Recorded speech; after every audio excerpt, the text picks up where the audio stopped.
All right, we streaming? Okay. Let's tweet it out. She'll be coming round the mountain when she comes.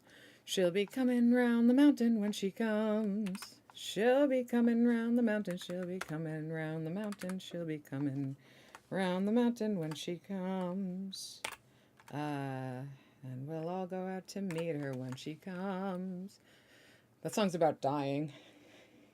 What am I saying here? Drawing a little on the Devstream. For a bit. Haven't had time to document the game progress in a while. So come chat and ask me questions. Woohoo! I don't know, drawing a little on the Devstream for a bit. What am I? I'm doubling down on how little I'm doing. Okay. Drawing on the Devstream for a bit. The writing is easy. The tweeting is hard. Okay, and I'm just gonna let the chat know too. Here we go.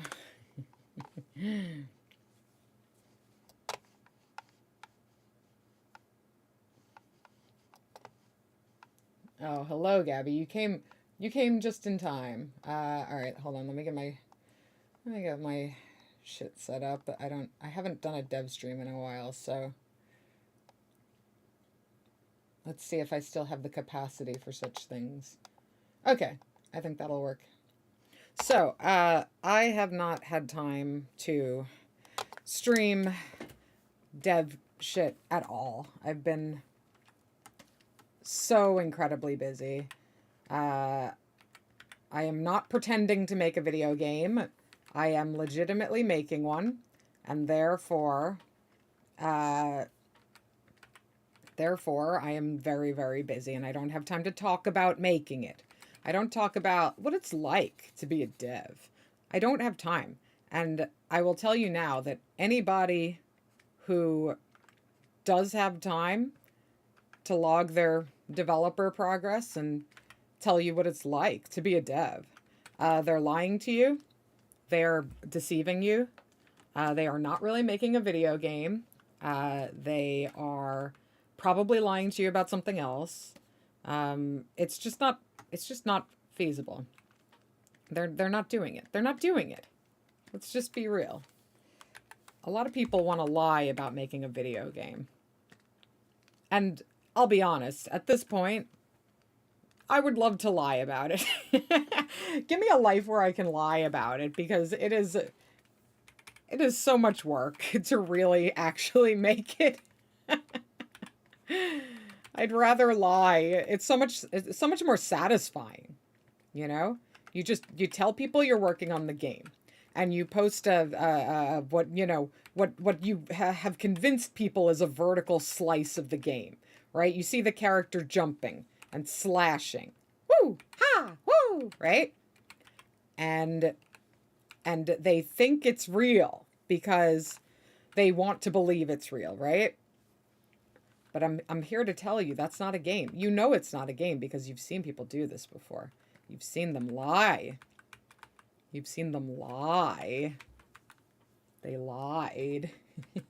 You lie about making games, Francisco. Well, it sounds fun. Like I'm not gonna lie, and that's the problem. The problem is that I'm not gonna lie, because I actually now that I'm talking about it, I think it's aspirational. I think it's what I want to do next. After doing this, I think I want to do that. So this first little thing I'm working on, because I'm almost done, guys. I shouldn't say I'm almost done. I've got a month to release the game. Today it is 1 month out. I've got not much I can show you, okay? But I've got a few dumb little sprites, you know, the kind that you just put off doing until the very, very end. And those I can do on the stream. So why not do something? What is this drawing I'm trying to do here? What the hell is this? I just need a stupid little dance here. This is like very optional content kind of stuff. She'll be coming round the mountain when she comes. She'll be coming round the mountain when she comes. She'll be coming round the mountain. She'll be coming round the mountain. She'll be coming round the mountain when she comes.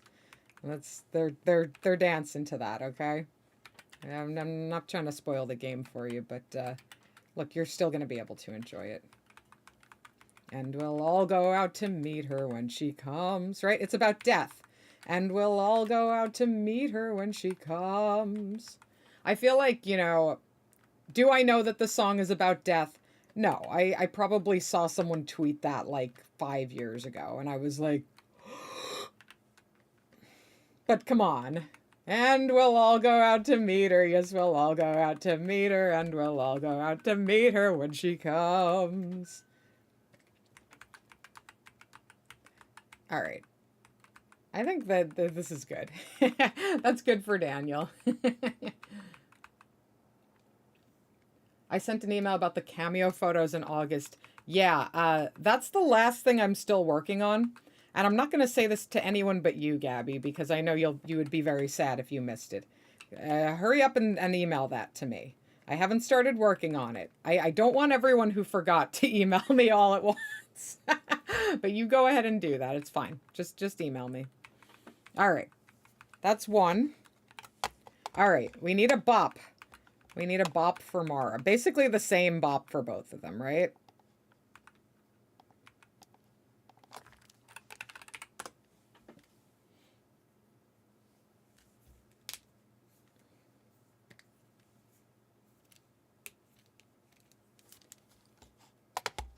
Oh, I see. My chat is... The chat that's showing up on the screen is, like, not looking up to date. What's up there? What's up there? Yeah, it's not updating correctly, is it? I'm seeing, like, unfinished chat. I'm just gonna hide that. Yeah, I'm just gonna hide that. Replay it back on your stream of choice and see the chat. Sorry, guys. Okay. And we'll all go out to meet her when she comes. Yes, we'll all go out to meet her when she comes. Oh, did I do? All right. Let's have Mara come down on the other bounce.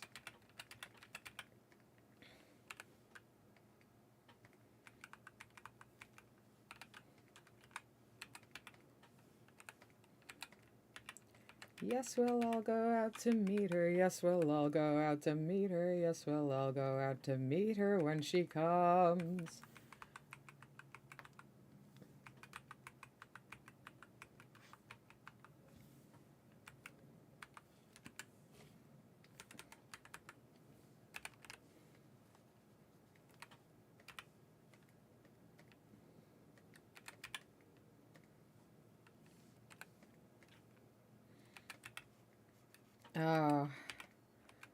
Oh, guys, my game's about to come out.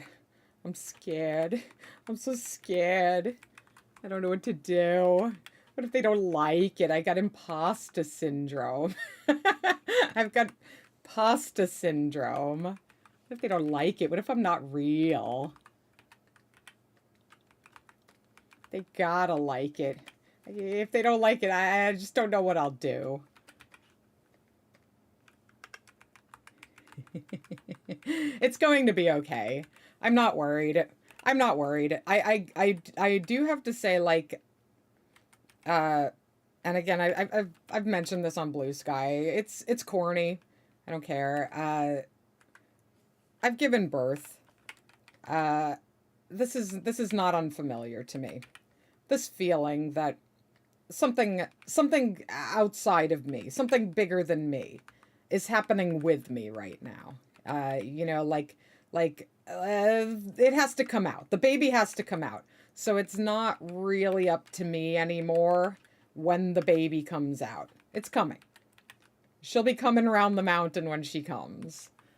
And it's coming. And everyone's coming out to meet her. So what am I supposed to do? What am I supposed to do? Be scared? Well, that's not good. If I'm scared, other people are going to be scared, right? This is a big responsibility. I don't want to scare my family. No, Mom's brave. Mom's fine. Mom's doing okay. I don't want to scare the kids who are waiting to meet her. No, don't worry. There's nothing wrong. I'm fine. Baby's fine. And it's everything's up to me, you know? Everything's up to me. I need an image of Mara's little stripes. Let's see here. What do I have? I'm so glad the OBS doesn't capture everything in my file list. Let's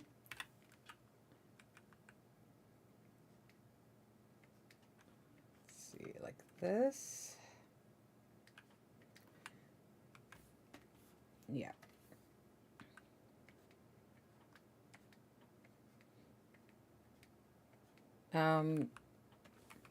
Everything's going fine. Everything's going fine. The game is almost done. And I am basically just doing all of the little art assets in December that I don't want to do and that I've been putting off this entire time. Which means I'm doing kind of dumb drawings every day. I've mentioned this before in my devlogs, but you know, this is not exactly the most creatively fulfilling part of the job. These are the dregs. These are kind of the dregs at the end, but that's okay. Look, somebody's got to draw the dregs, right? You can't not do the dregs. Will there be one last beta test? That's a good question. There will be. Now, if you are interested, just join the Discord. I believe you're already there. But if you are listening to this and you are interested in playing the game early in exchange for a little bit of feedback, I would absolutely love to have you. Basically, the last playtest is going to be for polish and stability. The game is already pretty stable. It is already being played by reviewers, by press. It is already being played by, award judges and such. So I stand by it. So if you would like to get an early copy of the game, that probably won't crash too hard, but still has like a couple of little unfinished touches that need your finessing, head into the Discord. Within a few days, I will be posting the schedule for that. But I expect it to happen the second week of January. That's when I will have come along enough with this that I will be able to push a build that's not going to like break the saves every time I make fixes to it. Because that's the constant challenge, right? Is giving the players a build that will not break saves. Adventure Game Studio is very touchy that way. So, yeah, we're almost there. Okay, so that's all I need to do for this one, actually, because the easing is going to be done by Hunter Russell, who has been doing a ton a ton of in-betweens for me. Um, just doing a fantastic job with it, and we are jamming through this game. Just wanted to come by and say I'm a big fan of your work.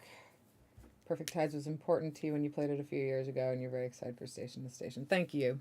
That's nice. I'm so glad that I'm so glad to see that people are kind of preparing themselves. Like the people who liked the first game are are waiting, and I'm happy about that because this is a distracting time of year for many reasons. People are uh, people are thinking about their year. They're thinking about their favorite games of this year. They're looking back. People are uh, people are trying to play their backlog before the year's over. And, obviously there's a whole lot of holiday distractions going on right now. So I'm very glad that people are talking about the game and anticipating the game. That really does my heart well. So thank you for playing the first game. And I'm so glad to hear you're looking forward to it.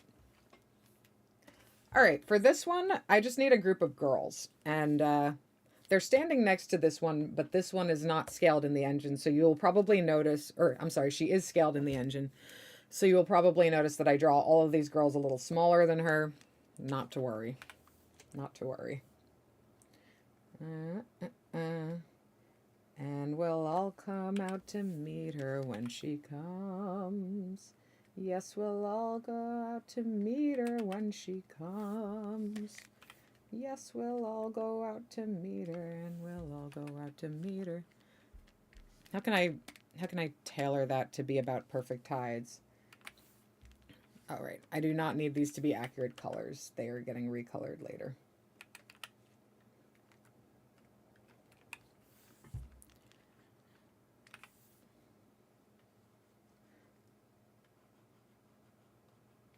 Something about, beat her, but not like that kind of beat her, like beat the game, right? I can't wait to go out and beat her. Somebody can finesse that a bit for me. Can't wait to achieve her, right? Can't wait to achieve all those Steam chivies. You know, it's good. I think there's something good here. There's something hilarious here. Go ahead and fix it for me. Sometimes, like I really don't like AI. I'm not interested in it at all. I don't want to use it in my own work. But every once in a while, I think of something that I wish there was AI for, Just put some shit out into the world and never have to think about it again, but it gets finished. I understand the allure of something like that, right? Uh, like, wouldn't that be cool if every stupid thought I had in the back of my mind, I could just like shit it out and then next time I look, it's done? Would I like that, or would that depress me unimaginably? When I realized that, well, all right, my guess is, like it's kind of like a cliche that like, someone will say like, my original art on Tumblr gets, 20 likes, and then my fan art gets 1,000 likes. And, if the AI version of that would be like, my original art gets 20 likes and my AI art gets none. Because, like, I just don't think anyone looks at that stuff, I don't think anyone looks at it. Is anyone looking at that? Nobody's looking at anything. For years in comics, I felt like, does anyone read these? And I knew that they do because I saw them talking about it.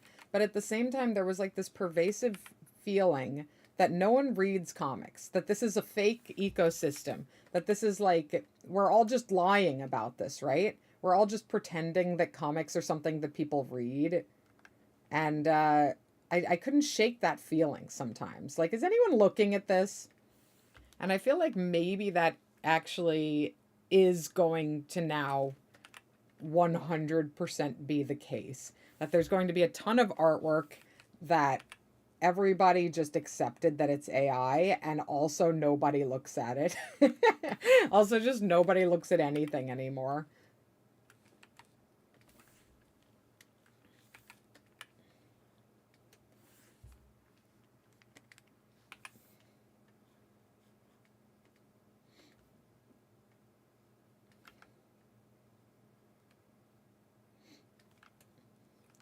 You have the opposite theory, Joe, that everyone sees everything. Yeah. Right. Everybody sees everything. They don't comment on it, but they deeply engaged with it, right? They feel so much about it.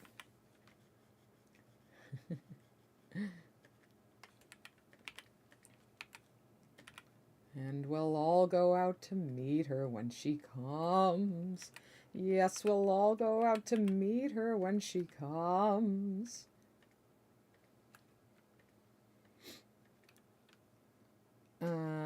What am I doing here? How does this arm work? This arm folds into nothingness. It terminates right there. And this one's coming up from the bottom. Secretly, everyone reads everything.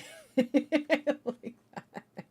There's no discussion because everyone's already seen it. Well, that, yeah. I mean, that's like, I feel like that's kind of an optimistic idea that there's no critical realm because uh people have already digested it. If that's how things were going, I guess I would be okay with it.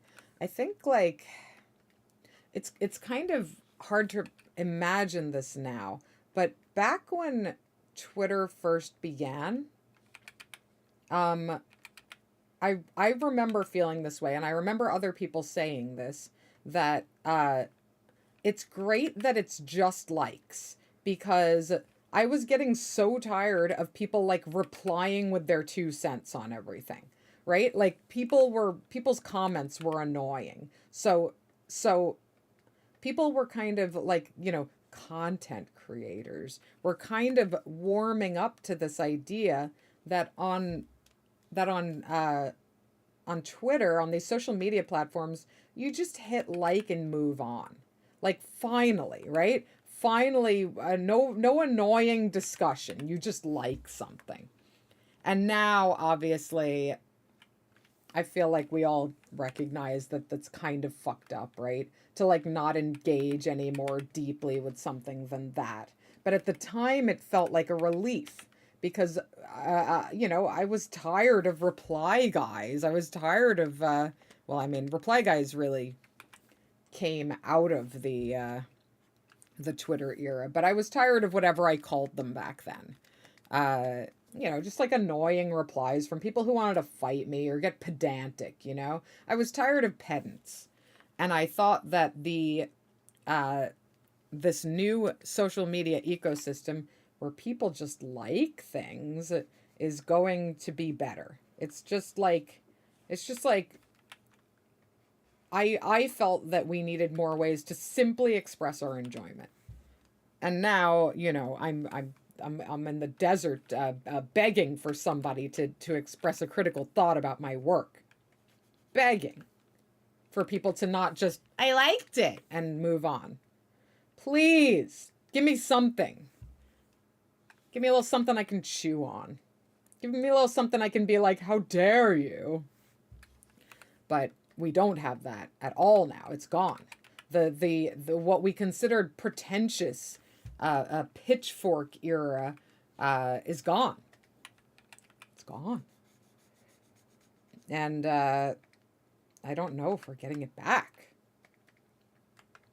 There are people trying to bring it back, but it appears to cost money. What was once done for a hobby by young people who had day jobs or just didn't need to make ends meet, or it was cheaper to make ends meet.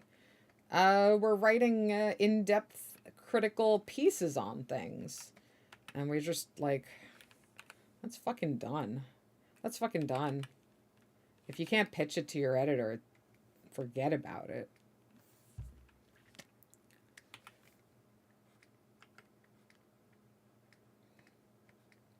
Hmm. What else can I talk about while I'm working on these girls? Does anybody have any questions? People just complain about creators. That's true. We do have long form content. We just don't have long form content that is worth a damn. Like, we have long form content about the guy and how he lied, but we don't have long form content that legitimately attempts to disseminate what the guy was going for. We're only interested in the guy and the quality of the guy's personality, because ultimately according to the people who make this shit, I'm not saying this is true of the fans, of the people who enjoy art and culture, but to the people who make content critiquing culture, um, the the work itself is not super important. The idea that, like, somebody had the privilege to make work at all uh, is the thing that needs to be debated. Do they deserve? Do they deserve the privilege of making art for free or for very cheap to the masses? Do they deserve that? Do they deserve attention for that? Attention, not even money. Because usually we're talking about people who are not even making money or making very little money. Um, you think COVID was a was a cause? Yeah, I think, you may be right. I wasn't really into video essays before COVID, but I could definitely see, just based on the other things I've noticed, COVID negatively affecting. You saw an article today, Francisco, that confirms to you that game journalism is dead. Oh, I would love to hear what it was, or even, the gist of it.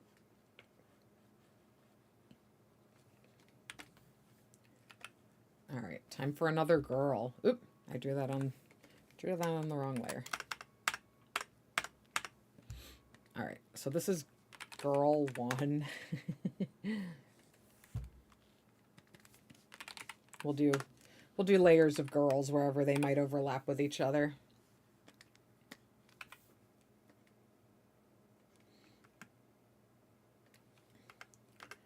Um, yeah, I mean, so many things got worse during COVID. I think it was just like all of the money that was sort of invisibly propping things up fell away. In my little world, it felt like before COVID, the push for more vegan food, specifically like the plant-based craze, was meant a lot more interesting stuff at the grocery store, and a lot more restaurants either specializing in or offering some vegan menu items. And I felt like during and after the pandemic, that all fell off. And it was probably because the vegans were the most conscientious, and therefore the most mask wearing, the most avoidant of public spaces during the pandemic. So they were not a reliable customer.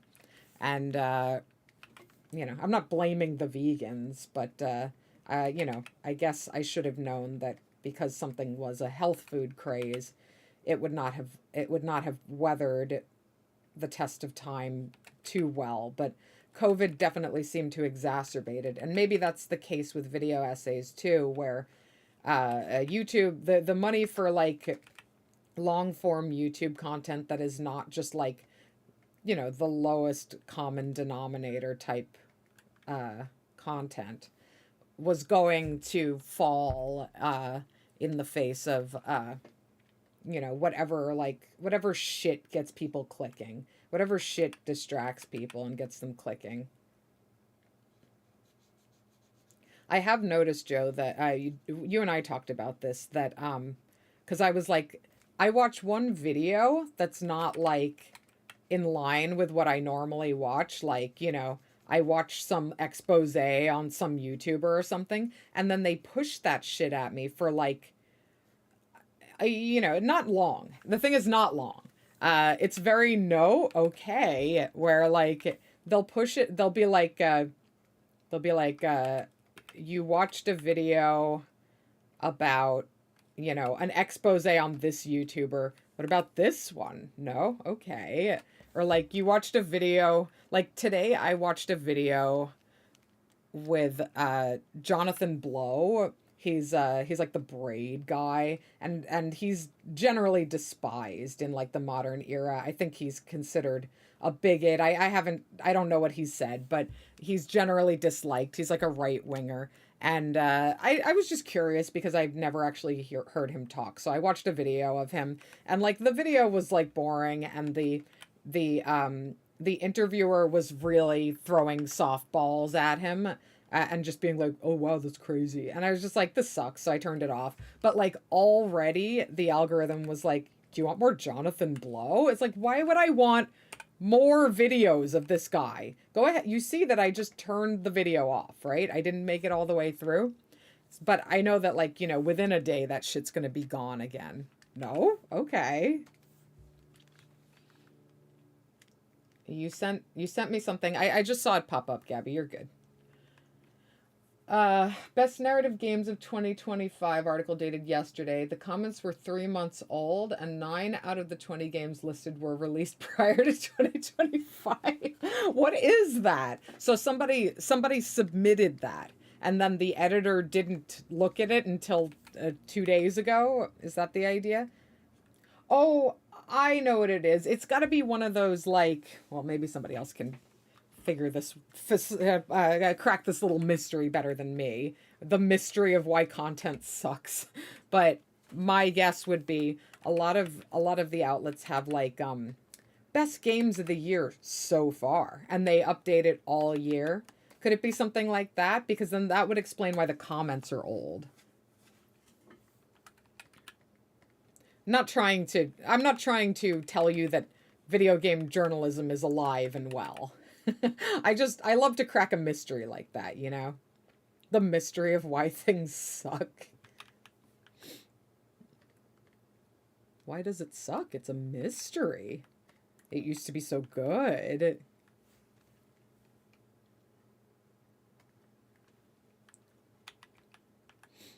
Narrative Gamergate, yeah. Gamergate, to hear people talk about it, it sounds like Gamergate was pretty fucking successful, right? It did help to put the squeeze on game journalists, right? To make them feel like their jobs weren't super safe. Would one agree with that assessment? Yeah, Nancy Drew and the Hardy Boys are on the case. All right, that's 2 girls down. I gotta do at least 2 more girls. I think the sitting girl is a good idea. Let's do the sitting girl. Girl 3. AI generated articles. Oh, well, right. That's another. Right. You could be right that, like, I'm looking for human reasons here, and that's not even like close to what's going on. It's just a stupid article written by AI. You may be right that that's all it is. It's just not real. Like when you get an email these days, it's not real. Where you're just like, it's just like, I came across your game and I was immediately captivated by the point and click adventure genre aesthetic, which is about finding one's place in the world. And it's just like, okay, bitch, you copied my own copy. Like that's how I describe the game in the Steam store. It's rough out there, man. It's rough. It is hard to feel like anything is real.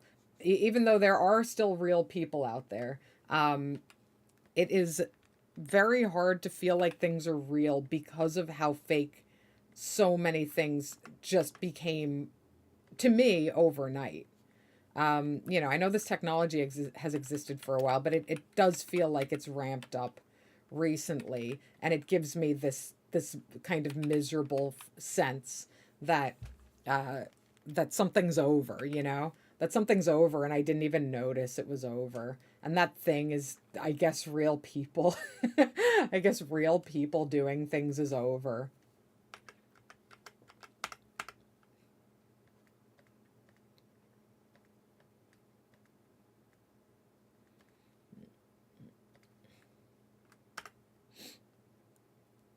Yeah, they praise the game. I never even know it. Oh my God. If I get an email that's like, hi, Francisco, which, you know, that happens too. I'm just like, oh, time to not read this.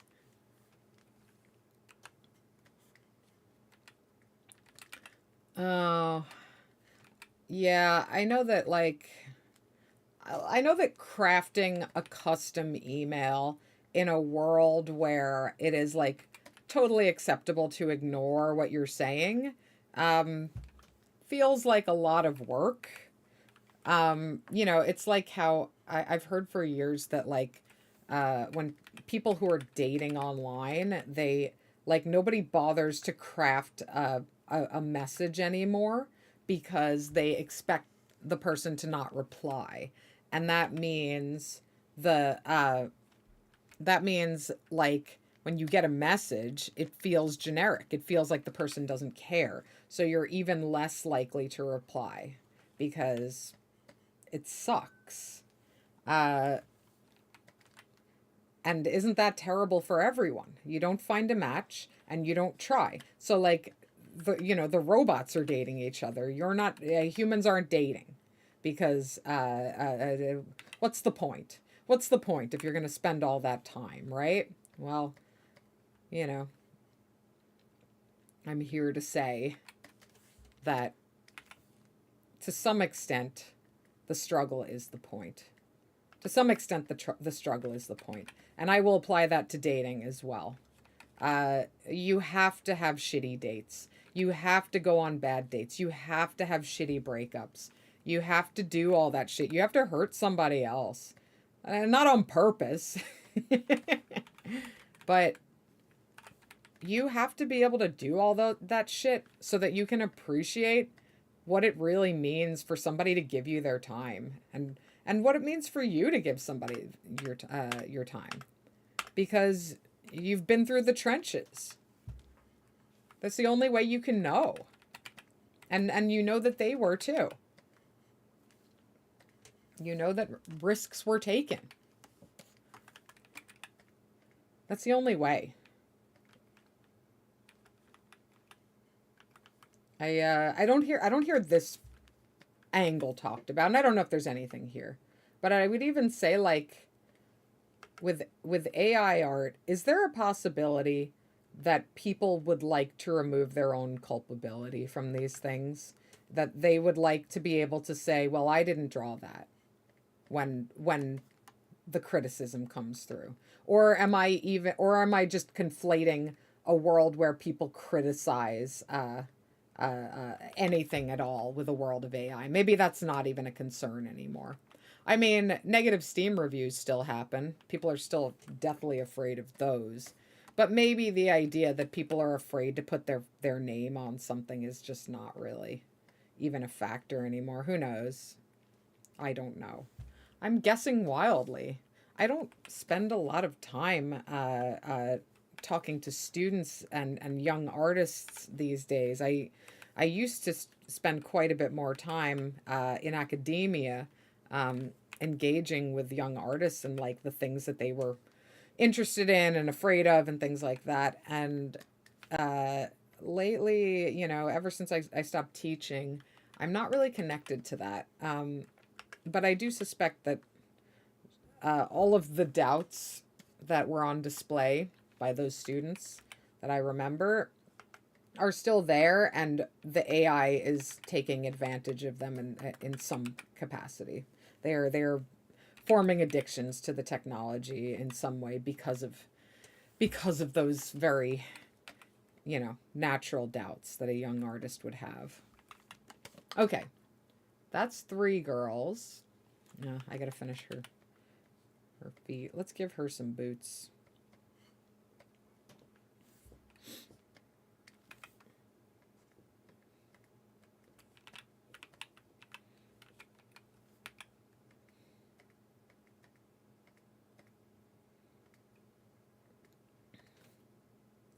Hmm.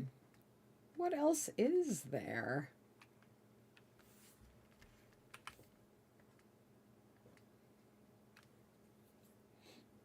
A lot of the engagement is like those DNC emails you get. Meredith, I'm begging you. Those 3 a.m. emails from Nancy Pelosi begging you, this many times over millionaire begging you for money. Is she a billionaire? Does Nancy Pelosi have $1 billion or just I think she just has millions of dollars. Why can't she personally fund her own campaign? I mean, there's no more campaign. She's retiring, but why did she need to go begging around for people's money? All right. I think one more girl. All right, because this girl is not talking to anyone, so I do need one more girl. But I don't think I need this girl. I think I can pass on that. Oh my god. Oh, I'm so tired. I'm very, very tired of making art. What if I could just push a button? What if I could just push a button? Let somebody else do it for me. All right, girl 4. I'm not tired of making art. I'm tired of making the really unimportant incidental art that I'm making right now. And this is pleasant though. This is pleasant. I could be mailing packages right now. That could be my job. I could be delivering packages right now. I have a very easy job. The other day, Mike took a package from a USPS carrier, and he like it was a heavy one, and he had a whole bunch of other shit in his arms. And Mike was like, "How's it going?" And the guy was like, "How do you think it's going?"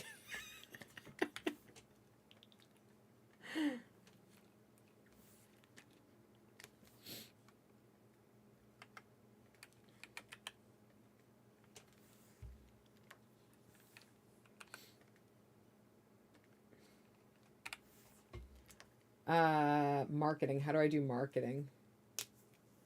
How do I do marketing? How do I do marketing?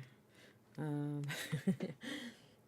marketing is a collaboration between me and a small PR team who uh, they basically like monitor for events and marketing milestone type things. And when I need them, they engage with the press. They send out they sometimes they help me write press releases. Sometimes sometimes I make all the press materials. I make all my own trailers. I make all the graphics and logos and assets and stuff. And I write all my own copy. Although the marketing team will often look it over and help me to finalize it. So I meet with a marketing team every 2 weeks. We talk about whether the game is on track. They help me keep it on track, and we basically strategize together to hit all of the milestones in uh, you know in promoting the game. So, obviously the release is the big milestone right now, but we before this we had a press preview milestone to hit. So, we've already done that. The game has already been sent out to press for review. They are looking at the game now so that when the game actually comes out, they will have already played it, and if they have a review in mind, they will have already written it. That was something I did not do for PT1 that I wish I had done. I wish I had known to do. But yeah, marketing is like something that I end up spending more time than I'd like doing instead of making the game. It's very necessary to do. There's nothing I can do to prevent marketing from being important. It has to happen alongside the game. But you know, it's it's something that is just you know, it's important because people are so distractible. People are being shown 500,000 games every minute of every day. And they might love your game, but they'll never know about it unless you put it in front of them constantly. And you put it in front of them in places where they're going to see it. So, uh, you know, it's just a necessary part of making sure people find your game. You know, even like people who you already know would love it. Maybe they loved the first one. Maybe they loved Octopus Pie. They don't necessarily know what I'm up to because they're not paying attention. They don't, you know, I can't expect them to pay attention. They are very busy. People move on with their lives. So you just gotta, like, you know, if you think about how long it takes for a video game to appeal to you, right? How long does it take before you're like, fine? It's usually after you've been hit over the head, like, many, many times. You're like, okay, what the fuck is this? Okay, fine, I'll play The Root Trees Are Dead. And then you love it, you know? Then you love it. So essentially, that's what marketing is, and that's how it works. I am looking for people I'm looking to reach people who I think would love the game, and it's not easy to do, but you know, this is what's necessary to get to that point. You have to be in festivals, you have to be in like in-person stuff, digital stuff. You have to do interviews, you have to do podcasts, you have to do, you know, you have to basically take every opportunity that presents itself and recognize those. And like, you know, I'm no guru. I have no idea if my game is going to be successful or not. But nobody knows that. A major developer, a major studio does not know that. So we'll see, won't we?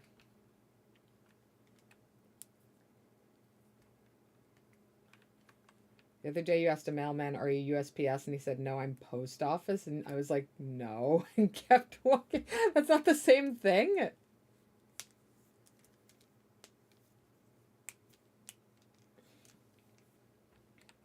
Yeah, a publisher does handle, as Francisco says, a publisher does handle a lot of those things if you have a publisher. They will often have a marketing budget. Um, Personally, I have always found myself fairly disappointed with the marketing uh, I have gotten from publishers, but that was in the world of books. That was not in the world of games. So I don't know how it differs. I imagine though a similar thing happens where uh, the publisher promises marketing, and then the developer feels like the publisher kind of just let the game die. I imagine that happens because marketing is very expensive. It can be the biggest part of your budget depending on how hard you go. So you gotta be sure it's strategic. No, I'm the post office. That's weird. To even just say I'm post office is weird. You're the post office? I'm the Pony Express.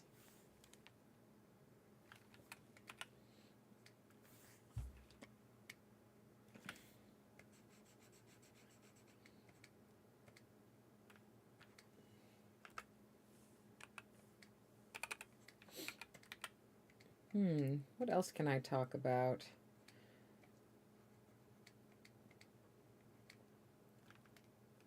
Yeah, I can't believe, Joe, that you just said oh and let him get away with that. You weren't like, well, hold on. Just a cotton picking minute. Okay. I think all these girls look fine. They look about the I think this girl could be a little taller. Isn't that a nice thing about sprite artwork? All right, and then move her over so they're talking a bit more. Okay. All right. Now let's give them real colors. Is it green so I can decide? Yes. I don't want to have to make any decisions about color while I'm drawing. And also, I just need them to pop against the background because I need to look at the background right now. If I remove the background, then I don't really see how they look in the space. The illusion of generative AI is appealing to two broad categories of people: those who don't believe that the relative effort of producing stuff themselves could ever be worth it, and those who feel they can't tolerate the compromises that collaborating with other people inevitably entails. Yeah, that's well observed. Um, I do see a lot of people saying, uh, I do see a lot of people saying that they hate working with other people and that it's frustrating to work with other people. So that one, absolutely. Um, and then, wait, what was the other one? Uh, they don't think the effort is worth it. Yeah. Well, that one is something I have to explain to my son, which is why I'm like, what are you, 7? When people don't, they're like, it's not worth it. Maybe it's like a self-esteem thing. Like, you just don't think anyone is ever going to like it because you're so far from, what your favorite artists are doing. And, like, look, that's a hard pill to swallow. If you made it to adulthood and you didn't, like, put in the time to pick up a skill that you kind of need to be obsessed with in childhood, or it will slip away. um, I would definitely categorize drawing that way. I do feel that learning to draw in adulthood, while not impossible, is very, very hard. And I don't I don't know that I know an example of of like an adult friend who took up drawing in adulthood and really, really stuck to it. Oh well, I guess I sort of do. I guess I sort of do. My mother-in-law paints and she's very good. And she basically started, as far as I can tell, she started that, like, basically at retirement age. But maybe that's why, because she has more time now that she doesn't have to work a job. She can actually think about these things in a way that otherwise only a child would have the time to think about. There could be something to that. In which case, you'll learn to draw when you're 70. Oh, also, there's no more retirement. We don't let people retire anymore. So never, never. Um, Look, it's a fucking hard pill to swallow, and this is why there are times where my son does not want to practice. He doesn't want to practice music. He doesn't want to practice language, and I'm just like, I wish I could make you understand this right now. That when you're an adult, everything that you practiced is going to feel like a super power that you were given as a gift. They are going to feel like a spider bite that made you Spider-Man. Every single one of them. So anything you put that time into is going to mystify. It's going to mystify you and everyone else when you're an adult. I would like for people to understand that. Because by the time you get to adulthood, if you are a person who didn't put in that time and perhaps lack the maturity to accept that, you are going to get frustrated with the idea that you would have to practice in order to be any good at that. It's going to frustrate you quite a bit. And I'm sorry. I'm sorry, but also, like, we can't do anything now. It's too late. It's probably too late, dude. It's probably too late for you to be a rock star, You would have had to pick that guitar up when you were 8 years old or younger. You probably would have had to be obsessed with drawing when you were little. It would have had to have been your entire salvation at some point in your life. And the fact that it wasn't, look, man, that's fine. It's fine that it wasn't. I hope that you practiced and got good at something else, right? Did you spend time on doing something else, or did you do absolutely nothing? If you did absolutely nothing, I think you should fucking take it out on your parents. Halo 2, yeah. I think you should take it out on your parents. I really do. Because, it's not like my parents sat down with me and told me to, critiqued my art or told me to take figure drawing classes or anything like that. I was pretty self motivated. But my entire childhood, they made sure that I had Xerox paper to draw on, and they gave me, and they made sure everyone else gave me presents of art supplies and stuff like that.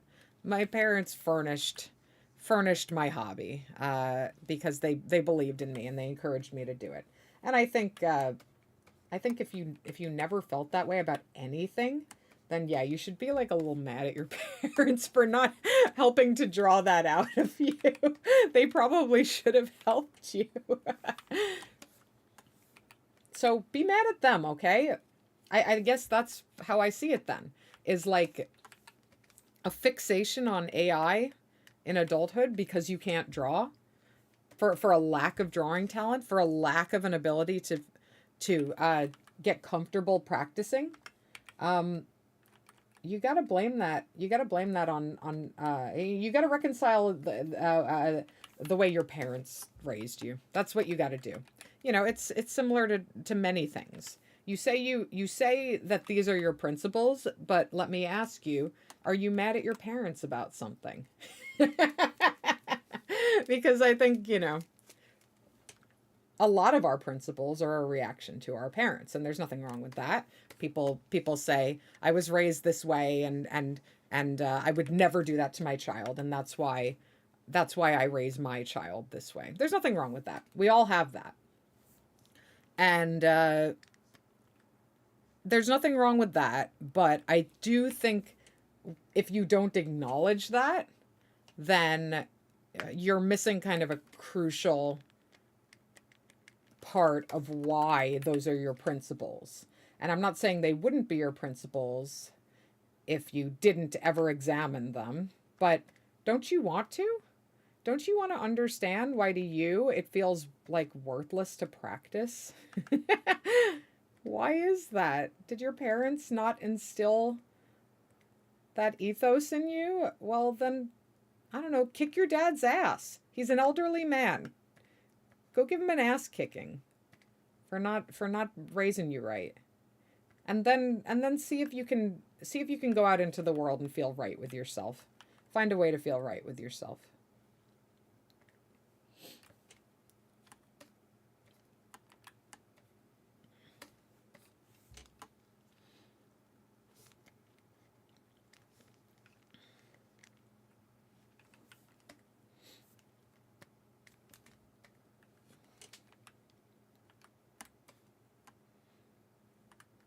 And these girls are all kind of dressed the same.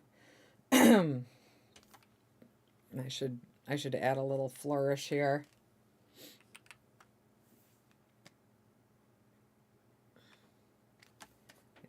All right. Yeah, let's change it up a bit. Um yeah, I mean I think I'm not just talking about AI here. I think a deep-seated resentment of the way your parents raised you is pretty typical stuff. Pretty typical stuff. Pretty typical unexamined millennial shit.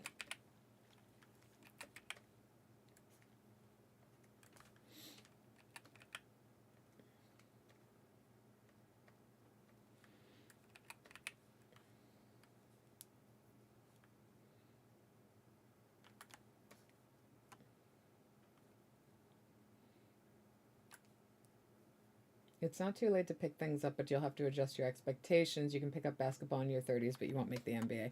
Yeah, that's absolutely true. Well, you can do things for enjoyment. You can do things for enjoyment at any age. You that's, but yeah, will you be in the big leagues now? But you should be okay with that. You should be okay with that. Because why do you want the big leagues? Why do you want that? You This is like, when I taught comics, I would often get questions that were a variation on, how do I get motivated to draw comics? How can I get motivated to draw comics? And it's like, why do you want this to be your job?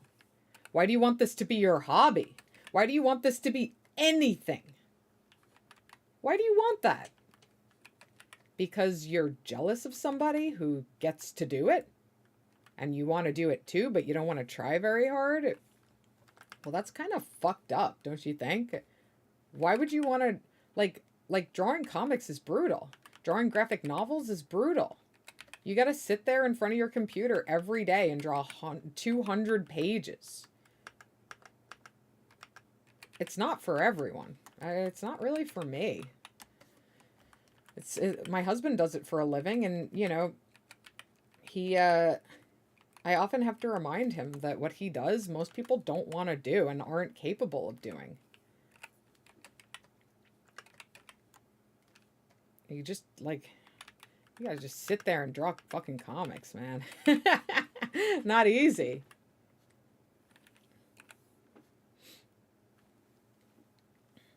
This girl's got kind of beefy arms. I'm feeling it.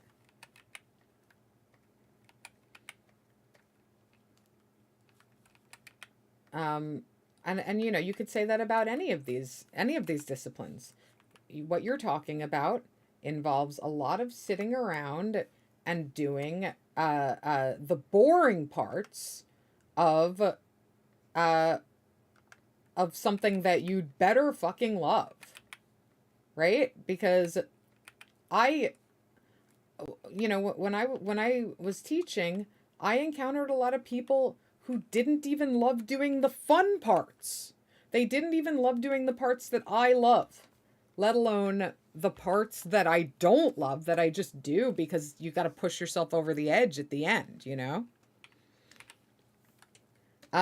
So it is hard for me to wrap my head around why people want to do this. Why do you want to do this? Because it looks easy? Is that it? Is that it? That it looks easy? Because, you know, the second you try it, you'll see that it's not. So what is it? Because it feels like it should be easy? Is that it? Because that's like not nothing. I mean, that's nothing. That's not anything. It feels like it should be easy. This thing I made up, I'm scolding people for. But I'm just struggling with it. I know that, like, when a musician picks up an instrument, they make it look easy. They go, and you're just like, oh, I want to. But, you know, you try it yourself and you're like, oh man. Oh man. You know, you'd have to sit there. You'd have to sit there like my kid, like, you know, the day before his recital, just like playing boring. I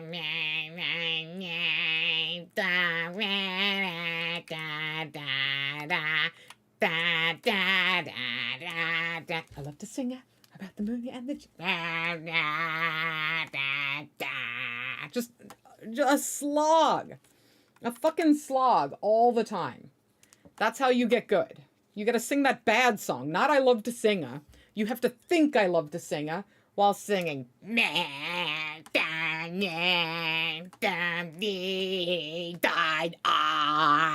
Whatever the fuck. This sucks.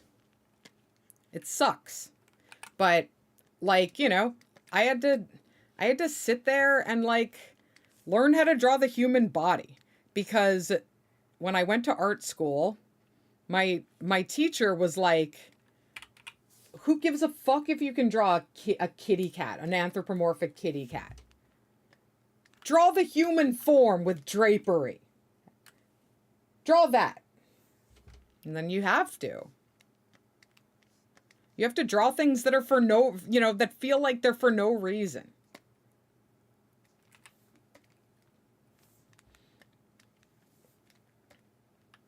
And, you have to kind of like it because you're going to have to do a lot of it.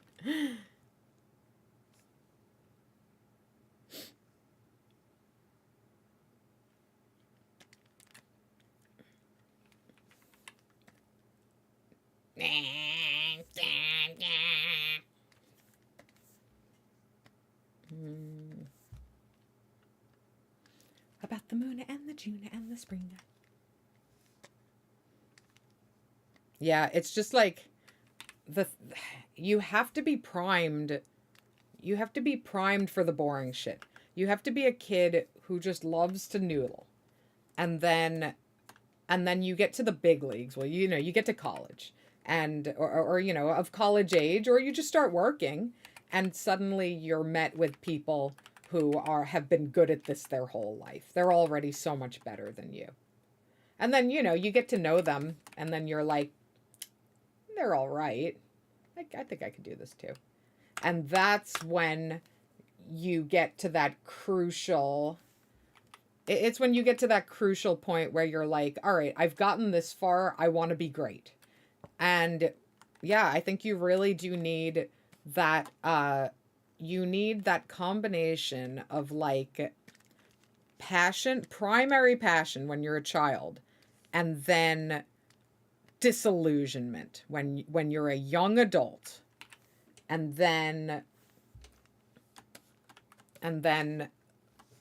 the desire to not disappoint yourself. I can't let myself down. I have to be good at this. And that is, what I'm describing is a fucking odyssey. What I'm describing is a lifelong journey. People do this with a lot of things, not just skills that you can transfer to a career. We do this in every way. We do this in like learning to be a person who can love, learning to be a parent, learning what we're capable of. It is the most profound journey one can take in their life. And to completely lack the perspective to see that, to completely lack anything in your life that's like that, so that you can look at other disciplines and say, oh yeah, I guess it's a bit like that, huh? Well, I guess I know what I'm in for now if I actually want to get good at this. To be unable to do that is like, my heart hurts for the person who's that, for the person who doesn't understand how anybody gets good at anything, because they're not good at anything. You can't slide into like a cheap pair of slippers. No, you cannot. Right?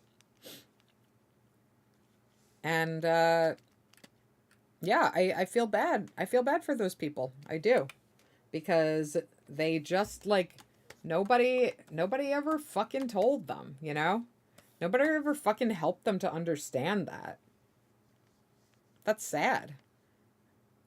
And that's why ultimately, I don't think that the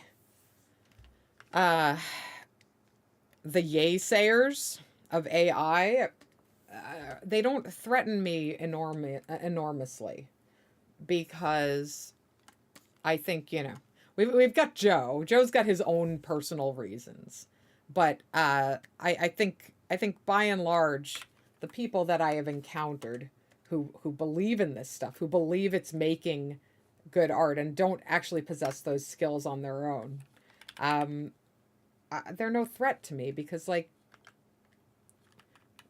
it's like when we talked about like the Nazis, like the Nazis suffering more than the people they were oppressing, because they don't even know how to make a funny joke. They don't know how to do anything. They don't know how to be funny. They don't know how to do a little dance and make the most of things. They don't even know how to sing, let alone sing the boring song. And they'll never know. And that means that you don't get any respect for them.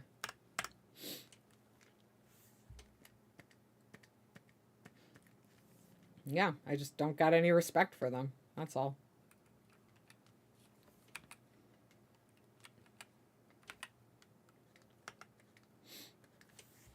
All right. We got our girls. Do we have all our girls now? I feel like this is all right. The clothes are a little simplistic, but these girls are also on the screen for like not long. All right, let's give them a little bit more flourish, just a tiny bit more. Mm.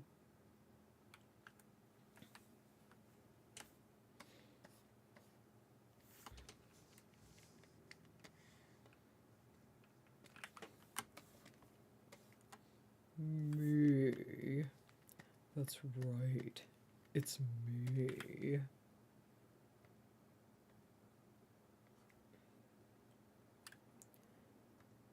Yeah, I don't know. I'd love to live in a world where everyone's just most casually good at like one thing or another, you know? That would be my ideal. I think everybody deserves to feel a little bit like a magician. Everybody deserves to feel like there's something they can do that people are like, "Whoa! You did that? Wow!" I think, that's an enormously satisfying feeling. It really gives you a lot of self-esteem, especially when you're a kid, to have a little talent. And I look at my son and his friends, and they're all talented in their own way, and I'm proud of them, and I think they deserve to feel that way. Uh, Everybody should be able to feel that way.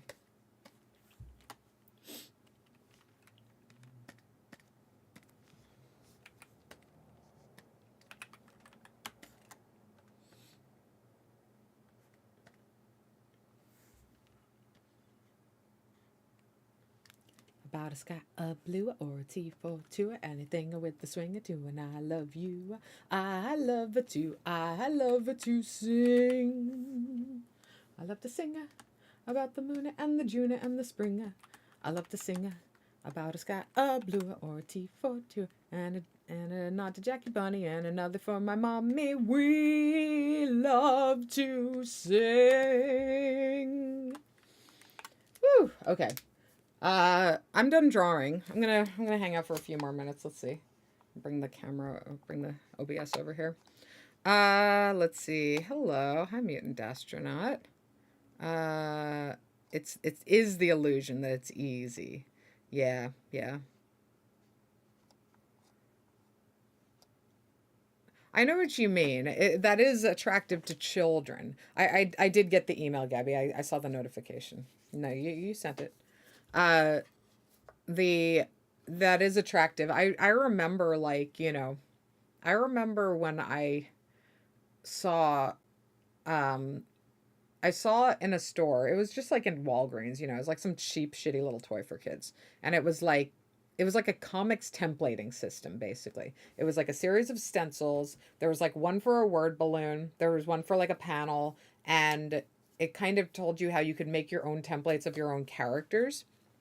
And, at that point, I was pretty familiar with Garfield, and I pretty much understood, even as a kid, that Garfield was templated, right? Because he looked exactly the same in every panel, right? Like there were unique drawings of Garfield for each strip, but they were basically all the same. They were all drawn from a template. And, it wasn't even like I want to find the easiest possible way to do this, even though I did, because I was impatient. But I wanted to do what appeared to me to be the way that professionals do it. And my work looked unprofessional. My work looked anatomically wrong, and the inks were inconsistent. And the idea of being able to make something look perfect right out of the gate was very appealing. Um, and yeah, no, I see this with my son where, he gets frustrated doing things. And I spoke to like his teacher at the school co-op he goes to about uh how I can help him with that frustration. And one of the things that she really emphasized to me that I try to do is like model your failure to him. If he sees you just drawing effortlessly all the time, he doesn't see 40 years of practice. He sees you can do this perfect right now. So show him something that you suck at. Show him you sucking. and then sucking and then solving it, you know? They need to see that. And that's really hard to do when you're on the internet all the time. Like when you're just like looking at the internet, you're seeing perfect people on Instagram, you're seeing perfect drawings, you're seeing perfect everything. And by perfect, I don't mean actually like beautiful. It's actually the opposite of beautiful to me, but you know what I mean? That things look professional, things look polished. It's like this premium mediocre kind of aesthetic that everything has. And uh, people tell you got to practice, but that's just sort of an abstract concept too. It doesn't look like it doesn't actually you don't you don't grasp what that means until you're in it. You know, you don't grasp anything until you're in it. But you need to be given the opportunity to grasp those things. So you need to struggle. And that's like the only way. No one is going to tell you how anything is supposed to go. Every once in a while, your parent can be like, no, no, no, don't do that. And then you never make that mistake for your entire life. Like, you know, eating poison or something. But if they say, oh, you got to work hard, that's not easy, no one believes that. And, uh, you know, they're just going to have to do it. So I think, you know, in a just world, children would be given that opportunity all the time, and they would be able to grasp their own progress as they improve. But also see adults eating shit at it over and over and over again, so they believe it.